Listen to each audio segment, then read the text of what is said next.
Hey everybody, welcome back. The Bad Pennies are here, and I am Show, and this is my friend Alan. Humanity. Humanity is the topic right now. Yeah, it's a big word. It's one that I'm very fond of, actually. Yeah, I like humanity. Yeah.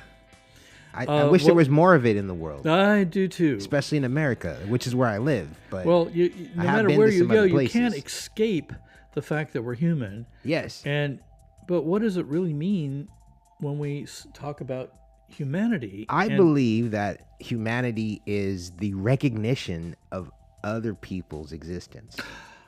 Wow, that's very insightful. To me, that's like it a lot. that's just the simple way that I would put it. The experience that I'm having behind my eyes is different from the experience that you're having behind your eyes, but we're both having an experience. And I have Exactly. to recognize the fact that behind your eyes is an experience that has nothing to do with me. And it has value. It has as much value as my experience. It does. And that's a tough thing to do for evidently a lot of people, because there's so much going on in our lives that it's very difficult to connect with our sense of humanity, because we're busy and it's like, oh, I've got to, I've got work, I've got, the family, I've got to make a certain amount of money, I got to buy this, or I got to get that, or I got to pay for this. And this is stuff going on that gets us very focused on our own self and problems and needs and things like that.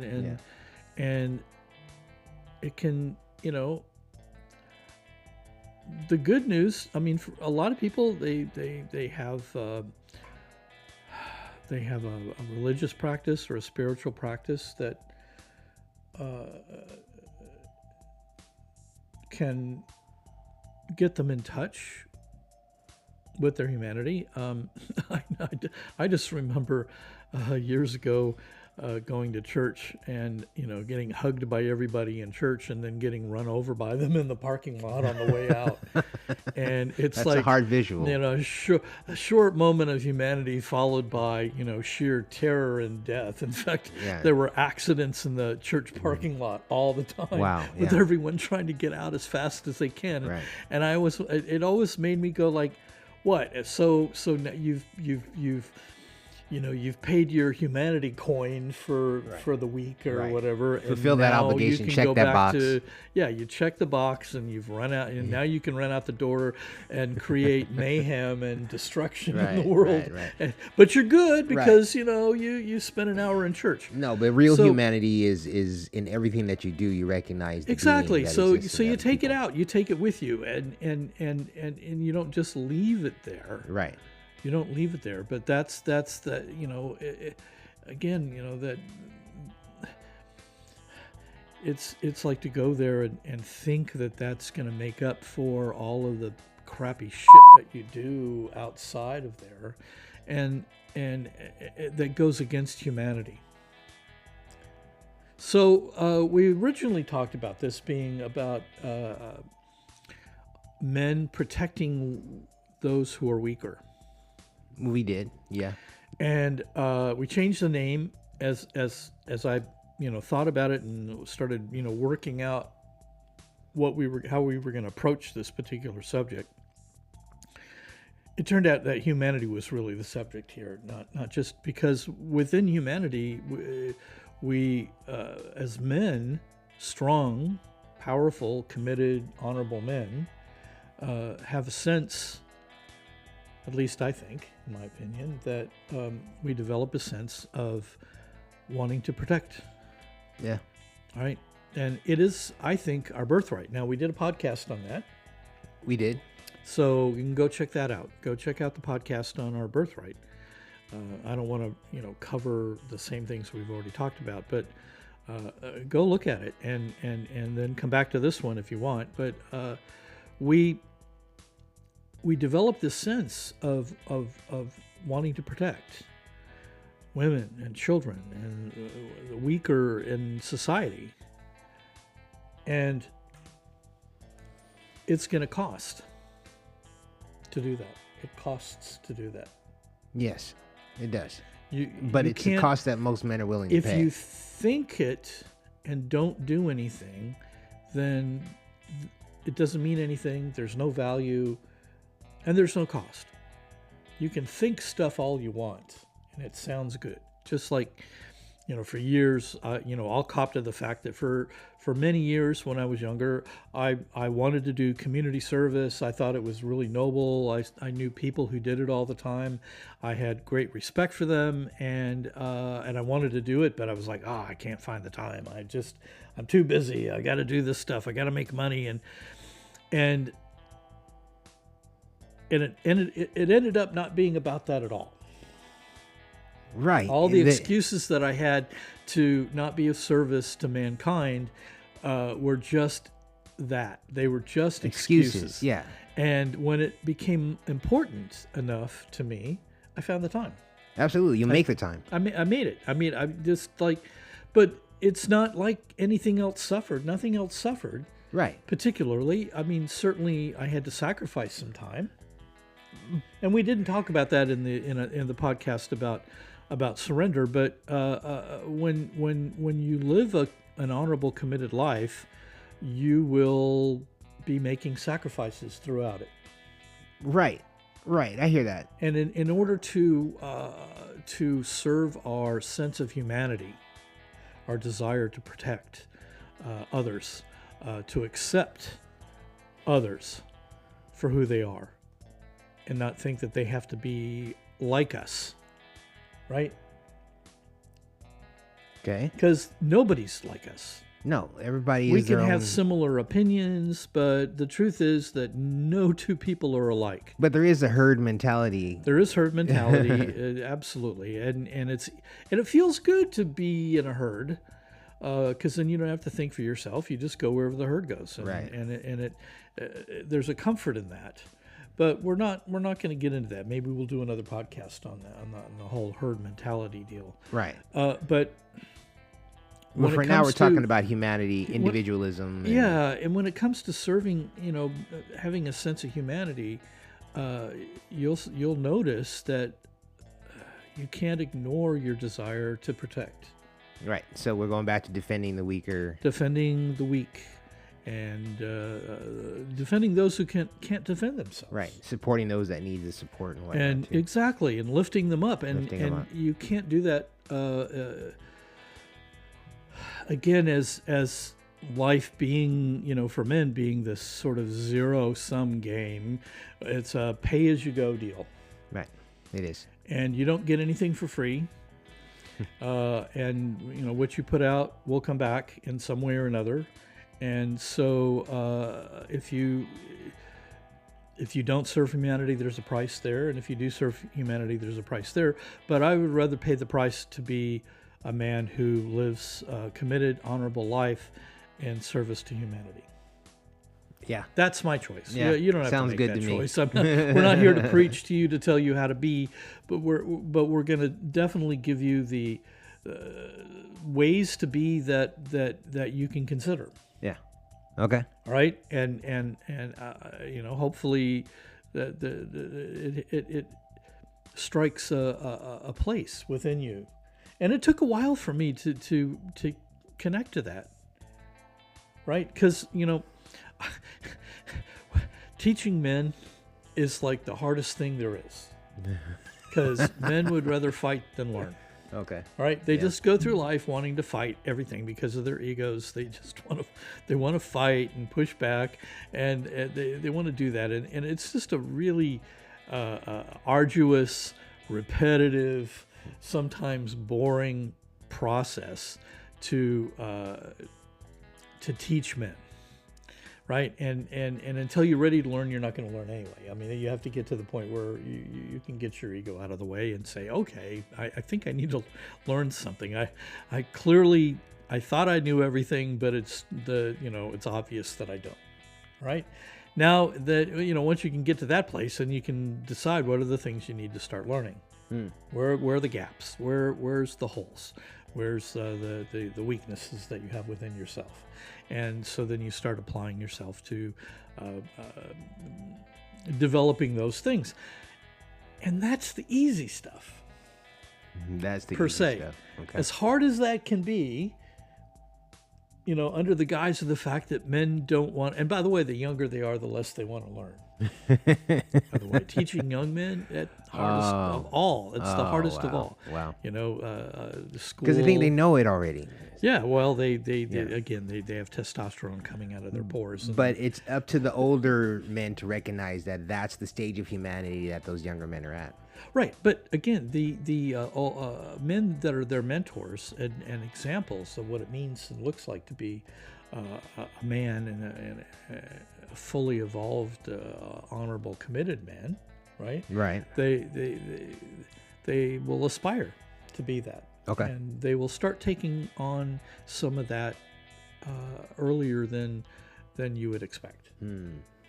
Okay. They can great. take it on early. If Yeah. they're surrounded by that, then that's what what they know and aspire to. So, but here's the thing that's hard. All right, if you think that's hard, the one thing that I can't teach, and you can't teach, and none of us can really teach, is your connection to humanity. I can't teach it. I can't. We can tell you how important it is to us, how valuable it is, how much it'll change the world. We can go on and on and on and on about it, and it won't make any difference until you make that leap, and it's a personal deal. Is it a thing about like there's personality traits like narcissism that come to mind? Well, again, narcissism is a problem in the brain, and which has, according to psychology, has no cure. But we all have a certain amount of narcissism. I mean, you can't go through Right. life and you can't be alive and not have it, because your self-preservation is built in to the deal, right? So Right. we're not talking about that kind of people that go beyond the norm. Beyond the Norm is a different podcast and different people that are certainly more qualified than us. But what I'm saying here is that I can teach you to be on time. I can teach you to have standards. I can teach you how to live committed. I can teach so many things. I can't teach you to care. I cannot teach you to connect to your humanity unless you want to. Okay. Unless you decide that that's important enough to do that. So- And it was true for me. Yeah. And I had a certain connection, at least intellectually, until it became something more than intellectual, and where all of a sudden it was infecting everything that I did, everywhere that I went. Yeah. But everyone it is around a me. shift, though. It's something that happens. Something you shift. recognize. Yeah. Some things happened, and it wasn't one single thing, but it was a combination Yeah. of things. Because I remember for me, like, when I recognized that I wasn't the only one having an experience Right. behind my eyes. Like someone else is having an experience right now behind their eyes. And Right. like it took me a while for that actually to click. Because even though I might have heard it, it didn't really register. But then it came to a point where it's like, like the world really does not revolve around me. Yeah, that's It really doesn't. The And, big like, aha moment. And it really was an aha moment, because there was a time when it's like the world exists because of me. Yeah. And then you have this shift and you're like, wait a minute. Wait a minute. I'm here hold for on. you and you're here for me, and we're all here for this experience of And how experiencing each powerful other. that is and can be if everyone brought themselves to life from that context. Yeah. Right? Yeah. Because it is a shift in context. Humanity is a shift in context for men, and for anyone, actually, any human beings. And we're talking about humanity here, but we're speaking to men, and because of our egos, it's a difficult shift, because our egos don't want to let go. Right. They just don't want to let go. Right. They don't. They want you to be the most important and number one and the winner, and center of everything, and it is a little narcissistic now that I think about it. It has Yeah. a certain narcissistic quality to it, but we can get control of that. You can. I mean, it's not as hard as you think. Okay. All right, you can totally get control of your ego, and you must. In order to be able to be of service to your commitments, you must. In order to be of service to your marriage, you must. To be of service to your children, because these are all selfless acts. Right. And having, or committing to selfless acts comes from your sense of humanity. And it and especially, within your sense of a purpose in life and living even higher purpose, because we all have a purpose. And the thing about us as human beings is that makes us different than everything else. Guess what battery. happened? We just lost a light. So we're going to take a pause, and we'll be right back.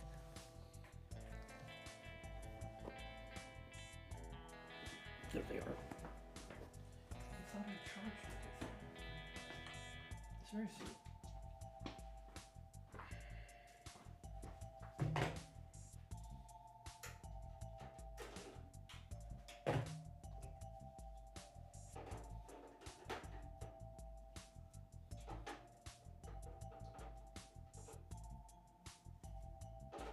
Green side up. Ta-da. Purpose. Wait. Okay. There it is. Ready? Yep. All right.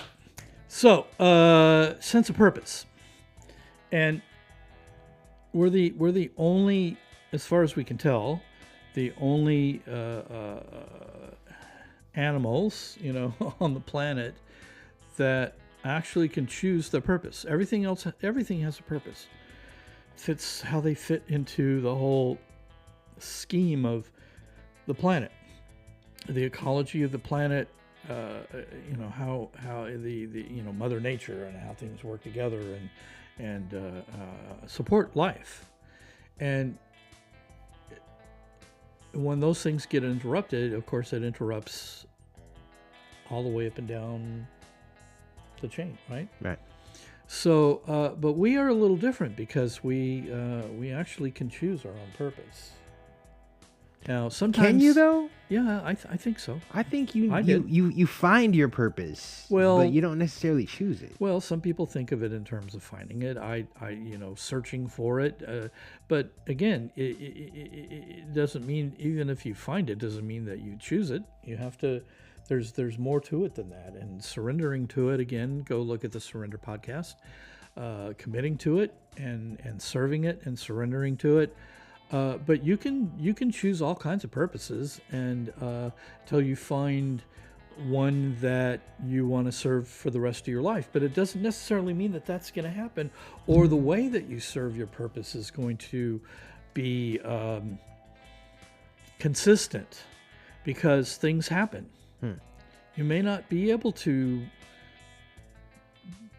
physically do the same thing for your entire life. You may have to serve humanity in another way. Right. And that's a big part of my purpose, is, of course, leaving the world a better place than I found it. And I'm doing that by serving humanity. And this is one of the ways that I do that here, with the other things that I do, and teaching and podcasts and seminars and writing and on and on and on. Right. So, Right. So that's, but what if I can't write anymore? Or I can't, I can't see a computer screen anymore, which is starting to get to be an issue. But, so I shift. Doesn't change the purpose. It just changes how I choose to serve it. Mm-hmm. And again, what, as you were talking earlier about that place where something changed for me, something shifted. And I couldn't ignore my own sense of humanity and of being in service.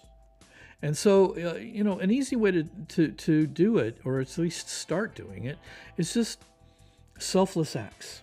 Selfless acts. Selfless acts. And here's how I'm going to describe a selfless act. Okay?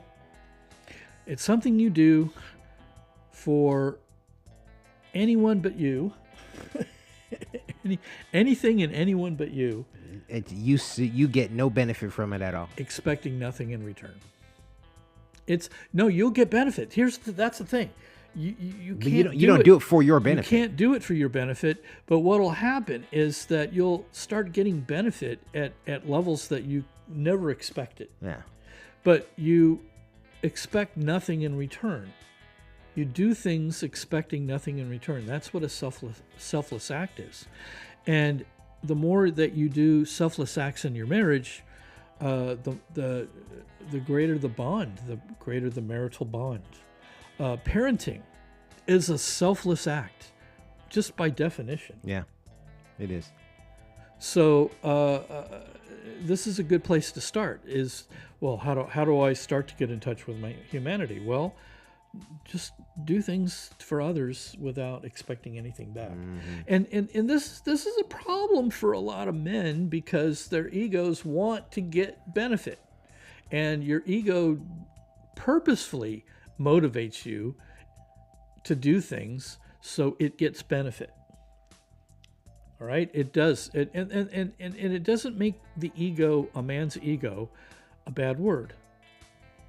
Right? Just like, back in the podcast where we got lots and lots of booze and stuff like that, when I said there's no such thing as toxic masculinity, it's just men behaving badly, men whose egos are out of control. Because masculinity is masculinity and femininity is femininity. There's no, we can use them as weapons, and that could be perceived as toxic, but or you can use them for the benefit of humanity. We can bring our feminine and masculine to a place where it's of great value and benefit for others. And again, that's a selfless act. It's a selfless act. So think about, again, in order to get these things going, you have to start thinking about it. You have to start taking a look at your life, how you live it, and what it says about you, what it says about your humanity, what it says about your ability to commit to selfless acts, your ability to serve others, your care, your tolerance, your acceptance of others. Just because they're different does not make them the enemy. Just doesn't. Okay. If your ego's engaged, then it will. Yeah. The more the ego's engaged, the more anybody the more different someone is from us, the more they're the enemy. Yeah. And the less you, and again, I just want to double down on the fact that ego is not a bad word. It's not the enemy per se. It's when it's used improperly and when it's used in the wrong places, then things go bad. And I mean on every level. Every level you can possibly imagine will go bad because ego is going to kill. It's just that's just what it does in those circumstances. Whereas using it properly gets you, like I said, motivated to even to serve your purpose.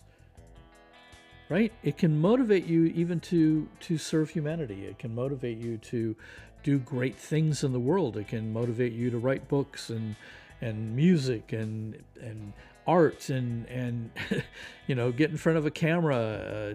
All of these things. The ego will help motivate you to do and to get into. Got it. So use it. Mm-hmm. Use it, because when you do that, it's really it's a benefit. But when you use it anywhere else, it's a weapon. it destroys, and that's how we end up men who can't control their egos. They're the source of that whole concept of toxic masculinity. Right. Just a man who can't control his ego, can't control his impulses. And impulse control is a whole other podcast that we've already done, I think. So, didn't we do a podcast on that? Impulse control? I don't think so. Really? No, I think that's on the to-do list. Oh, okay. Well, we're gonna put it down. I'm gonna write it down right now that we're gonna actually talk about impulse control, because lack of impulse control is an out of control ego. So, as far as closing up the Humanity podcast, I would like to say humans exist for the purpose of serving each other. At our highest level. At our highest level. At our lowest level, we kill each other. Yeah. Hurt each other. So and make it all about us. There's different times and different places where you come into play for your skills and expertise that only you can do. You could be in a situation where you're in the middle of a restaurant, and somehow, some way, it's important that you are the person that's there at that moment in time for such an interaction that may happen. Yeah, and it's not something that should be ignored. I'll give you a quick experience. Many years ago, working in a restaurant, a man who was in my station, but I was in the kitchen, choked on a piece of meat. And the thing is, I wasn't even near the table. There were others there, other waiters there in the restaurant, and they tried to do the Heimlich maneuver, and all they did was hurt him. Okay. And they kept doing it to him, and the man turned blue.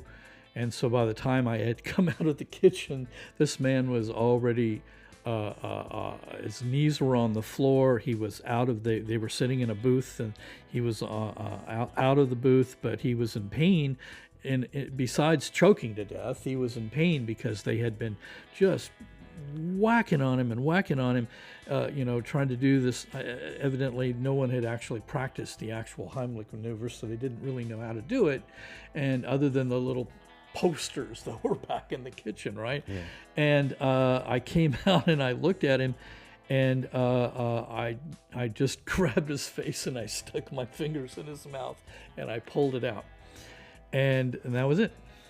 You were the right man in the right place at the right time. But it wasn't. I didn't even think. No.